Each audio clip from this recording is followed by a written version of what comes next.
Have you noticed in basketball that the entire sport revolves around two circles that are relatively tiny compared to the entire court? And yet everything that happens on that court has one focused goal in mind. And it's getting the ball through that little round ring. That's the hoop. How do I get there? And everyone's trying to defend their rim and trying to attack the other teams. It all boils down to that. Think about it. It is a very specific situation, or I should say a very specific location, and everything's driven to that one point. In football, it's a little different. There's an end zone, and yes, that's the goal, but it's pretty big. And if I can cross the line anywhere along that end zone line, then that goal line, then I'm fine. We've scored. Basketball is much more specific. I want you to wrestle with locations for a moment because the Lord has one in mind for Zion. In ancient Judaism, Old Jerusalem is the Lord's city. And within that city, the most inherent place of holiness would have been the Holy of Holies in the Temple of Solomon. They believed that it was directly beneath the throne of God in heaven. The belly button, the navel of the universe, they call it. And that's the one place of inherent holiness. Well, for Latter-day Saints, there's a second place. And it's Independence, Jackson County, Missouri. Place across from the courthouse. There's your center place. There's the tower you've got to build in this vineyard to gather Israel. And now the saints have been driven out of the county. They're going north. They're going east. They're trying to find other places to dwell. They have been forcibly removed. Talk about defending the rim. Are there other places along the goal line I can go? Or does it have to be in the hoop? Notice section 101, verse 11 through 15. In that day, all who are found upon the watchtower, remember he talked about that a little while ago, or actually we're doing this out of order in section 101. He will talk about the tower during his parable. But all who are found upon the watchtower, or in other words, all mine Israel, shall be saved. Keep that in mind from the start. All mine Israel. Now, true Israel. Not all of Israel is of Israel, Paul warns us. But those that truly live up to the name, they've been found upon the watchtower. The temple is their focus. Yes, that Israel shall be saved. They that have been scattered shall be gathered. Another beautiful word of reassurance. And here's yet another. All they who have mourned shall be comforted. And then here's hard news, but good news. All they who have given their lives for my name shall be crowned. That puts things in perspective. Best case scenario, worst case scenario, it's going to be okay. Those who have been driven out will return. Those that have been leveled to the earth will still rise from it. Even death isn't the end here. I will be with you. You are in mine hand. I will take care of things. Trust me on this. He then says in verse 16 through 18, therefore let your hearts be comforted concerning Zion. For all flesh is in mine hands. He'd said that on a micro level for the missionaries, right? I got your family right here. But here on the macro level, all flesh is in mine hands. Be still and know that I am God. Zion shall not be moved out of her place, notwithstanding her children are scattered. They that remain and are pure in heart shall return and come to their inheritances, they and their children, with songs of everlasting joy, to build up the waste places of Zion. That's an amazing promise. When he says Zion shall not be moved, but then says, well, notwithstanding her children are scattered. Wait a minute, I thought you said we wouldn't be moved. Well, which definition of Zion? The pin will hold in the map. I'm not relocating it. Even when my saints might have to relocate for a season. That's interesting. To this day, we still care a lot about that center spot. And we still look forward to a day when that particular plot of Zion is redeemed. In the meantime, we have been scattered. We were scattered to northern Missouri, little counties to the north. We were scattered to Nauvoo, Illinois. We were scattered to Salt Lake, Utah. In some ways, we've been scattered all over the earth, but those scattered saints are now gathering to localized gathering places all over the world. Stakes of Zion that mean the tent is still there and it's extending. Interesting that scattering could actually be a good thing, because what's being scattered? Gatherers and gathering places. You get a hint of that in the next few verses, 20 to 22. Behold, there is none other place appointed than that which I have appointed. Oh, so that, again, it's not anywhere along the goal line. We have to get it into the hoop. Very specific. No, none other. He says, neither shall there be any other place appointed than that which I have appointed for the work of the gathering of my saints. Now pause there and it's like, oh, great, that's the only place. But then unpause. Until the day cometh when there is found no more room for them. And then I have other places which I will appoint unto them. And they shall be called stakes for the curtains or the strength of Zion. Behold, it is my will that all they who call on my name and worship me according to mine everlasting gospel should gather together and stand in holy places.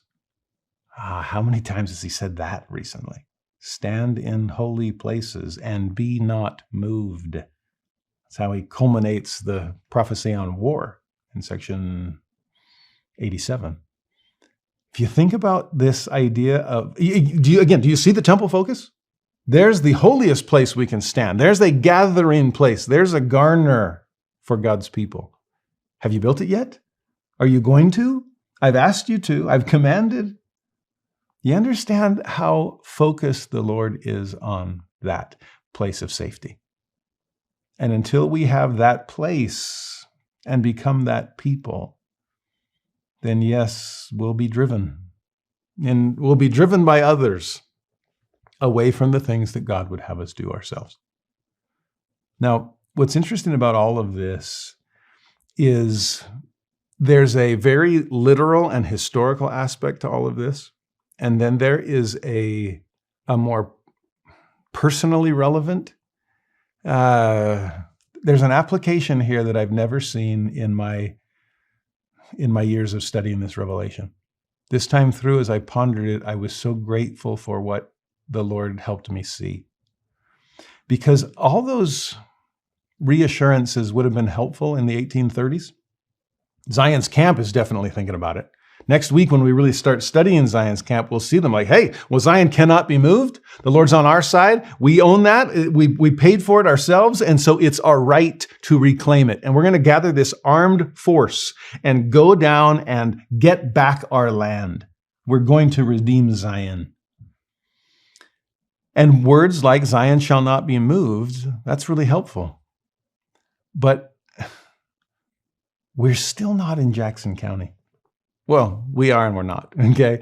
We're not there the way the Lord intended in the 1830s. We didn't build the temple. We got driven out. There was an extermination order, and we weren't even allowed in the state of Missouri anymore, okay? That was actually on the books until 1976. Wow. You understand what we're still waiting on? And what we're doing in the meantime? We can't have that immovable place. And so what are we doing? We're establishing other places as far as the eye can see, with strong stakes of Zion everywhere to be able to extend the tent flaps. But the center pole has not yet been constructed. We have some work to do. Now, that's all the historical. But let me make this incredibly personal. Because have you had loved ones be scattered? Is perhaps some of it's their fault? Perhaps much of it is not. Perhaps there are outside circumstances that have driven them away from the gospel and the church.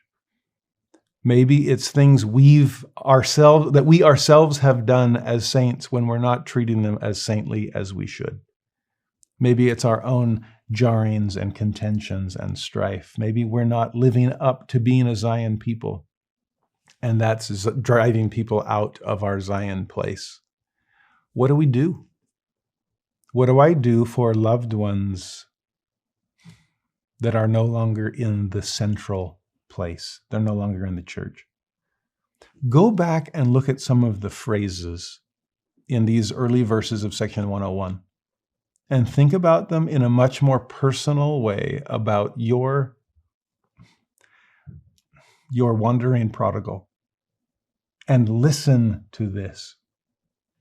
All mine Israel shall be saved. Listen to this. They that have been scattered shall be gathered. Or listen to this. All they who have mourned shall be comforted.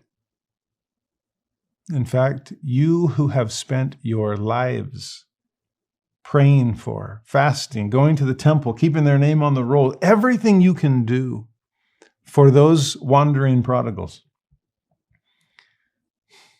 those that have given their lives for my name shall be crowned. Beautiful promises. Or how about these? Let your hearts be comforted concerning Zion, especially that one little person that's left Zion for a time that you're so worried about.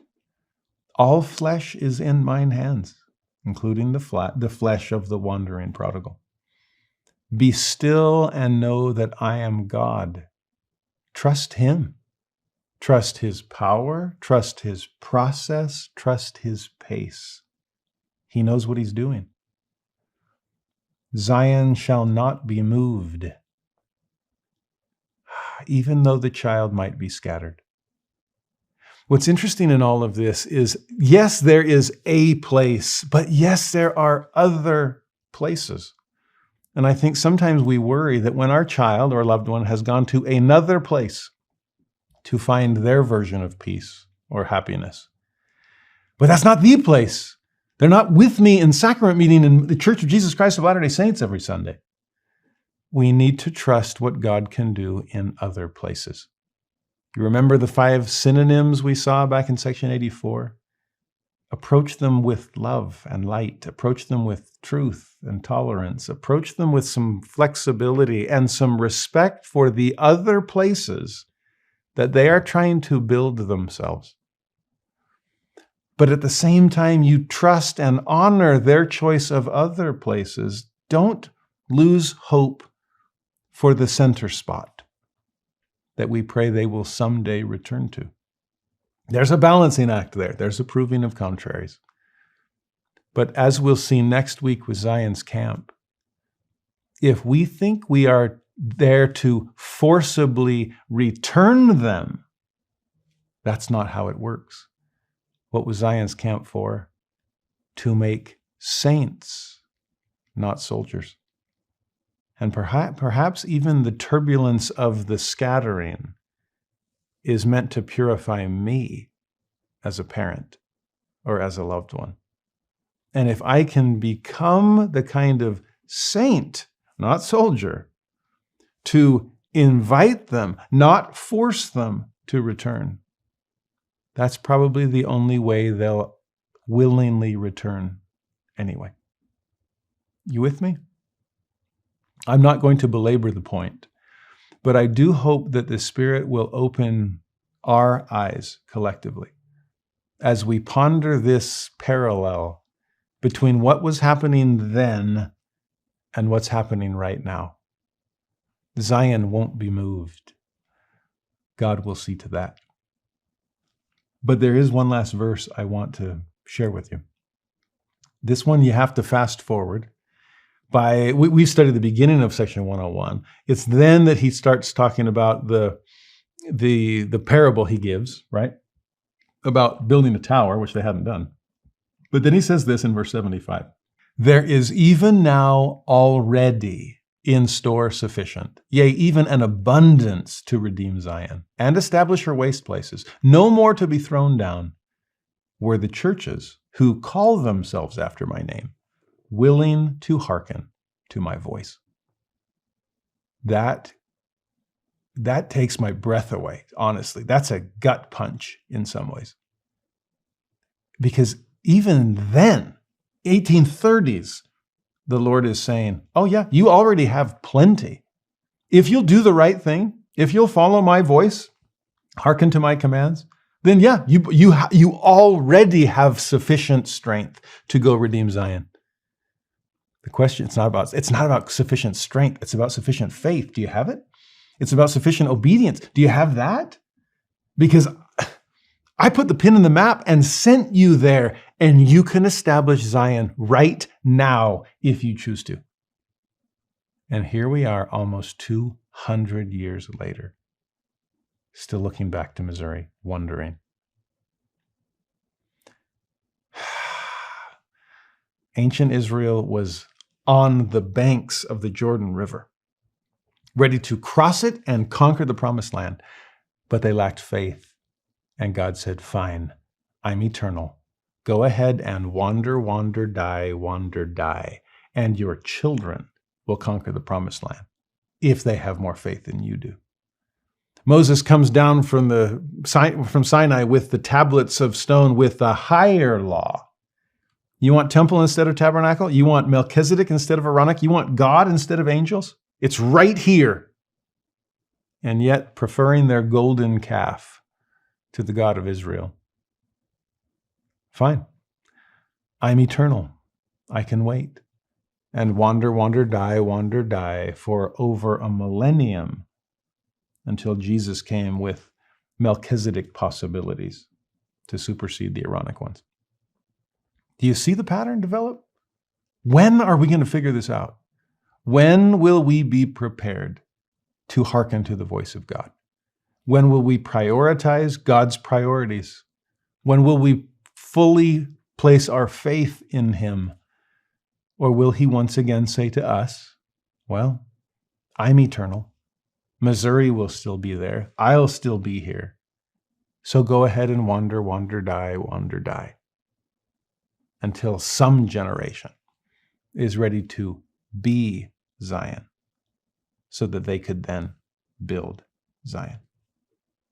You understand what the Lord is getting at? We have our work cut out for us, and our work is within. When will I be all that the Lord is asking me to be? That will determine the pace of the establishment of Zion.